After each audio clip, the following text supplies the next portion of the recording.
அனைவருக்கும் வணக்கம். ஐந்து கரத்தனை ஆணை முகத்தனை இன்றின் இளம்பிரை போல மேய்ச்சினை நந்தி மகந்தனை ஞான குழந்தினை புந்தியில் வைத்து போற்றுகின்றேன்.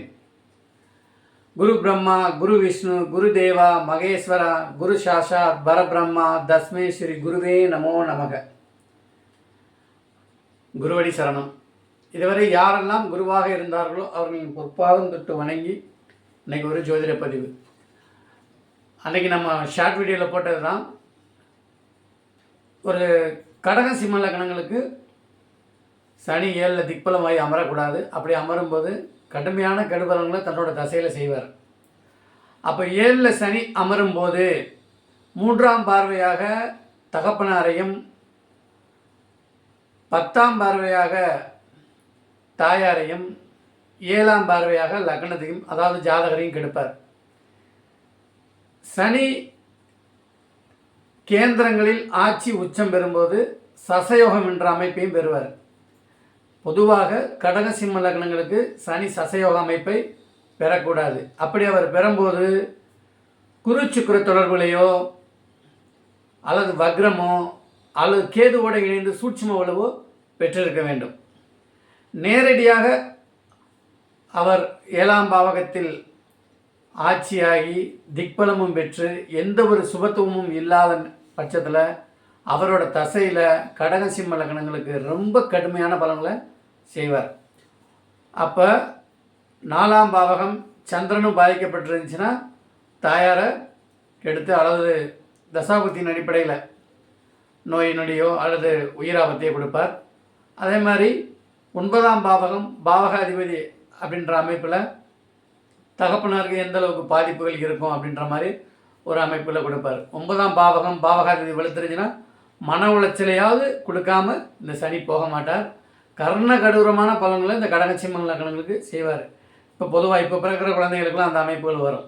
சிம்ம லக்னத்தில் பிறக்கிற குழந்தைகளுக்கு இப்போ கும்பத்தில் சனி இருக்கார் இல்லையா, கும்பத்தில் இருந்து இப்போ நீச செவ்வாயின் பார்வையிலும் இருக்கிறார். அப்போ லக்னத்தில் இது சிம்ம லக்னத்தில் பிறக்கக்கூடிய குழந்தைகளுக்கு இப்பொழுதுக்கு சனி தசா வந்துச்சுன்னா அவரோட வாழ்க்கையில் ரொம்ப கெடுபலன்களை கொடுக்கக்கூடிய ஒரு அமைப்பு. ஏன்னா எந்த ஒரு சுபத்துவமும் சனிக்கு இல்லை அப்படின்ற அமைப்பில்.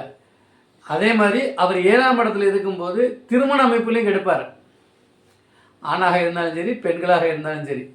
ஆணாக இருந்தால் 27, 29, 31, 33 வயது கூட திருமண அமைப்புல லேட் பண்ணிடுவார்.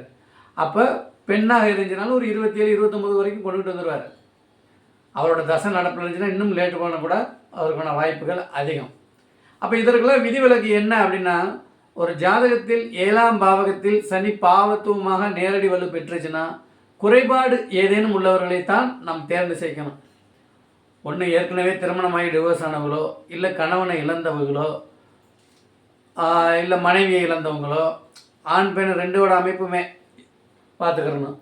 அது மாதிரி ஏதேனும் குறைபாடு, கண் பார்வையில் கோளாறு, காது கேட்குறதுல குறைபாடு, கை காலில் குறைபாடு, ரொம்ப குள்ளமாக முகம் அவலட்சணமாக இருக்கக்கூடிய அமைப்புகள்லாம் குறைபாடு உள்ளதாக நாம் பார்க்கணும். இதில் இன்னொரு என்னென்னா, அந்த குறைபாடுகளை ஏற்றுக்கொள்ளக்கூடிய மனநிலையில் ஜாதகர் இருக்காரான்றதை பார்க்கணும் முதல்ல. ஏன்னா 7ஆம் பாவத்தில் சனி கர்ணகடூரமாக திக்பலமும் ஆகி ஆட்சியாகி சிம்ம லக்னத்துக்கு கடக லக்னத்துக்கு இருக்கும்போது அவர் லக்னத்தை பார்ப்பார். அப்போ லக்னத்தை பார்க்கும்போது இவரே அந்த ஒரு தாழ்வு மனப்பான்மையில் அதை ஏற்றுக்கொள்ளக்கூடிய மனநிலையில் இருக்க மாட்டார். அப்போ அதையும் நாம் முதல்ல பார்க்கணும். எதிலும் பழசு அப்படின்ற அமைப்புகள் நல்லது. புதுசுன்ற அமைப்புகள் போயிட்டாலே, நல்ல துணிமணி நல்ல ஆடை ஆபரணங்கள் போடணும்ட்டாலே கண்டிப்பாக சிக்கலான அமைப்பு தான். இப்போ இன்றைக்கி நம்ம ஒரு ஜாதகம் பார்க்க போகிறோம். இந்த ஜாதகருக்கு இப்போ வயசு 29 வயசு நடந்துகிட்ருக்கு. கல்யாணம் இது வரைக்கும் நடக்கலை, கல்யாணம் நடக்கவும் கூடாது. சில ஜாதக அமைப்பெல்லாம் கல்யாணம் பண்ணாமலே இருக்கிறது நல்லது. உண்மை அப்படிதான், மறைக்கிறதுக்குலாம் அதில் பெரிய விஷயமே கிடையாது. எங்களுடைய குருஜி அவர்கள் கூறுவது போல் சசயோகம்ன்ற ஒரு அமைப்பெல்லாம் கண்டிப்பாக யாருக்கும் வரக்கூடாது அப்படின்னுவாங்க. அப்படி வந்திருந்தால் அந்த யோகம் பங்கப்பட்டிருக்கணும், வக்ரமாக இருக்கணும், இல்லை குரு சுக்கிர தொடர்புகளை பெற்றிருக்கணும். அந்த மாதிரி அமைப்புகள் இல்லாமல் சசயோகம் வந்துச்சுன்னா கண்டிப்பாக ஜாதகருக்கு கெடுபலன்களை கொடுக்கும் அப்படின்ற மாதிரி ஒரு அமைப்பு. இப்போ இந்த ஜாதகர் வந்து சிம்ம லக்னம், லக்னத்துக்கு 7ல் சனி ஆட்சியாகி லக்னத்துக்கு 7ல் சனி ஆட்சியாகி திக்பலமாகி நீச செவ்வாயின் பார்வையும் வாங்கி வலுவான அமைப்பில் தசை நடத்திட்டு இருக்கார். 2034 வரைக்கும் இந்த பையனுக்கு இந்த சனி தசை தான் நடக்கும். அப்போ 7ஆம் இடத்துல இருக்கக்கூடிய சனி திருமணத்தை தடை பண்ணுறார். அப்போ களத்திர காரக கிரகமான சுக்கிரன் என்ன நிலைமையில் இருக்காருன்னா அவர் ராகுவோட கிரகண தோஷ அமைப்பில் இருக்கிறார். அதற்கு அடுத்தபடியாக புத்திர பாக்கியத்தை குடிக்கக்கூடிய குரு 1 டிகிரிக்குள்ள சூரியன் அஸ்தங்கமும் அடைஞ்சு சனியின் பார்வையும் பெறார். இங்கே லக்னத்தை சனி பார்த்து சுத்தமாக டேமேஜ் பண்ணுறாரு. லக்னாதிபதிக்கு சனியின் பார்வை இருக்குது. ஆனால் இங்கே குருவை 1 டிகிரிக்குள்ள சூரியன் அஸ்தங்கப்படுத்தியிருக்க அமைப்பில் இங்கே சூரியன் வலுவாக இருக்கார். ஆனால் நீசனோட வீட்டில் இருக்கிறாங்க. அப்போ குரு 1 டிகிரிக்குள்ள தன்னோட பலத்தையும் இழந்து சனியின் பார்வையும் வாங்கி குருவும் மொத்தமாக டேமேஜ் ஆகிருக்காரு. ஆனால் 5ஆம் பாவகத்தை அதாவது தேய்பிரை அமைப்பில் பஞ்சமி திதி அமைப்புக்குள்ள சந்திரன் இருக்காரு. அந்த 5ஆம் பாவத்தை பார்க்குறாரு. அப்போ 2ஆம் பாவகாதிபதி குடும்பத்தை வரக்கூடிய அமைப்பில் 2ஆம் பாவகாதிபதி புதன் 3ல் ராகுவோட கிரகணமாகி பலம் இழந்திருக்கு. ராகு சுக்கிரனை சுத்தமாக பீடிச்சு வச்சிருக்கிறார். அப்போ திருமணம் நடத்துறதுலையும் களத்திர காரகிரகமான சுக்கிரனும் வலுவிழந்திருக்க அமைப்பு. 2ஆம் இடமும் 2ஆம் பாவகாதிபதி டேமேஜ். அப்போ 5ஆம் இடமும் புத்திரதோஷ அமைப்பில் 5ஆம் பாவகாதிபதி கெட்டு போயிட்டார். 7ல் சனி இருந்து சிக்கல்களை கொடுக்குறாரு. 12ஆம் பாவகத்தில் அயனசயனம் போகம் கிடைக்கக்கூடிய பாவகமான இடத்துல நீச செவ்வாய் அமர்ந்து சனியை பார்த்து இந்த சனி செவ்வாய் பாவத்துவமாக தொடர்பு கொண்டு விட்டாலே 29, 31, 33 வயசு தான். அப்போ அது சுக்கிரனோட வலுவை பொறுத்து தான் திருமண அமைப்புகளை பார்க்குறது நல்லது. இங்கே சனி 7ல் அமர்ந்தவர் 7ஆம் பாவகாதிபதி கண்டிப்பாக திருமணத்தை கொடுப்பார். அடுத்த வருஷம் சனி தசை சுக்கிர புத்தியில் திருமண அமைப்புகளை வரும். ஆனால் திருமண அமைப்புகள் வந்தாலும் அந்த திருமண அமைப்பு கண்டிப்பாக சந்தோஷம்ன்றதே இருக்காது. சுக்கிரனும் கெட்டு 7ஆம் பாவகாதிபதி எல்லாம் பாவத்துவமாக இருக்கும்போது கண்டிப்பாக திருமண அமைப்பு செய்யாமல் இருக்கிறதே நல்லது.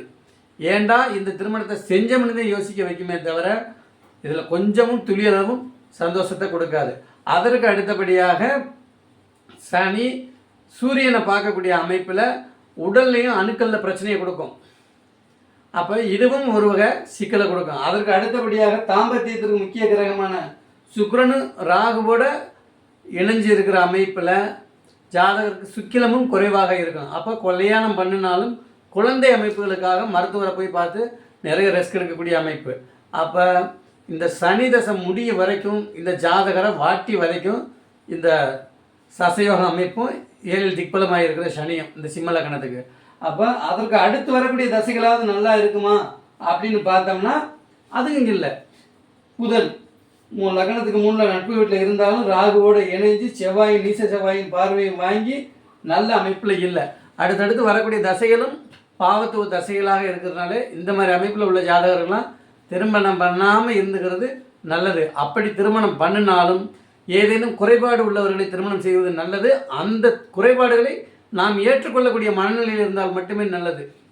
அப்போ கடகசிம்ம லக்னங்களுக்கு சனி 7ல் இருக்காமல் இருப்பதே நல்லது. வாழ்க ஜோதிடம், வளர்க ஜோதிடர் ஒற்றுமை.